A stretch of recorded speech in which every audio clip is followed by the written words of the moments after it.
राधे राधे। विषय है वुडू प्रयोग, मन का विज्ञान और मूर्ति पूजा का रहस्य। नमस्कार, मैं हूं आचार्य मृत्युंजय शास्त्री। आज मैं आपसे एक प्रश्न पूछना चाहता हूं, जिसका उत्तर सुनकर आप मूर्ति पूजा को कभी भी पहले जैसा नहीं देख पाएंगे। क्या यह संभव है कि किसी व्यक्ति की मिट्टी की मूर्ति बनाकर उसे बीमारी दी जा सके? क्या यह संभव है कि बिना जहर, बिना हथियार किसी व्यक्ति की मृत्यु हो जाए? अगर आप सोचते हैं कि यह अंधविश्वास है, तो आप मुझे पूरा सुनिएगा। आज आधुनिक विज्ञान ने क्या शोध किया है, एक आदिवासी प्रयोग और वुडू की अवधारणा। पृथ्वी पर जितनी भी आदिवासी और जंगली जातियां रही है, उनमें एक बात समान मिलती है। वे मानते हैं कि व्यक्ति और उसका प्रतीक एक होते हैं। इसलिए मिट्टी की प्रतिमा, नाम, उसके बाल, उसके वस्त्र को ही व्यक्ति का प्रतिनिधि मान लिया जाता है। जब पूरे समाज द्वारा किसी व्यक्ति को यह बता दिया जाए कि तुम्हारी मृत्यु निश्चित है, तो आश्चर्यजनक से कई मामलों में वह व्यक्ति कुछ ही दिनों में मृत्यु को प्राप्त हो जाता है। विज्ञान क्या कहता है? वुडू डेथ। अब प्रश्न यह है कि क्या यह जादू है? उत्तर नहीं।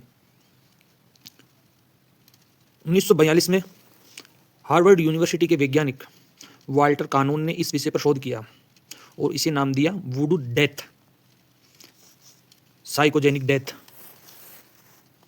उन्होंने सिद्ध किया कि अत्यधिक भय ऑटोनोमिक नर्वस सिस्टम को इस हद तक बिगाड़ सकता है कि शरीर स्वयं को नष्ट कर देता है।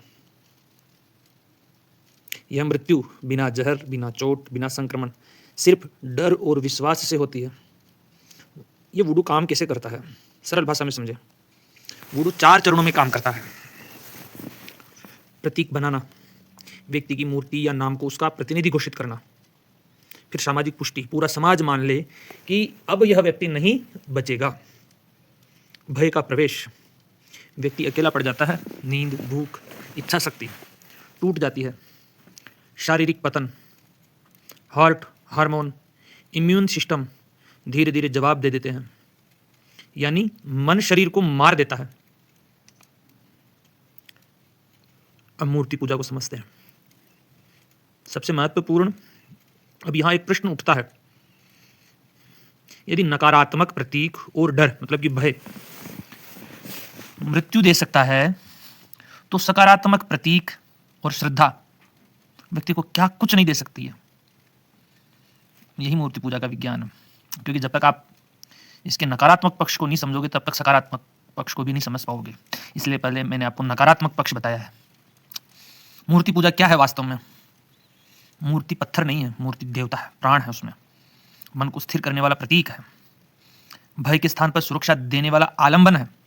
जब भक्त मूर्ति को देखता है, मंत्र बोलता है, हाथ जोड़ता है, तो मस्तिष्क में शांति, हार्मोन संतुलन, उसमें एक प्रकार से मैं अकेला नहीं हूं का भाव उत्पन्न होता है। साइकोलॉजी से कहती हैं सिक्योर अटैचमेंट। हमें को मूर्ति पूजा बनाम आधुनिक मेडिटेशन। आज कहते हैं कि मूर्ति छोड़ो, ध्यान करो, पर सच यह है कि मूर्ति पूजा मन को खाली करना, मेडिटेशन करता है मन को खाली कर देता है। मूर्ति पूजा क्या करती है? मन को दिशा दे देती है। मेडिटेशन कठिन है, मूर्ति पूजा सहज है। मेडिटेशन सीमित व्यक्तियों के लिए है, जबकि मूर्ति पूजा हर वर्ग के लिए है। इसलिए भारतीय दर्शन कहता है आलंबनम चित्तस्य, चित्त को आलंबन चाहिए, और मूर्ति वही आलंबन है। मुगलों ने मूर्तियों को क्यों तोड़ा था? मूर्ति भंजन क्यों किया? इतिहास को देखो। पहले मूर्तियां तोड़ी गई, फिर ग्रंथ जलाए गए, फिर भाषा बदली गई। क्यों? क्योंकि हथियार शरीर जीतते हैं, प्रतीक मन जीतते हैं। मूर्ति भंजन मतलब मानसिक युद्ध।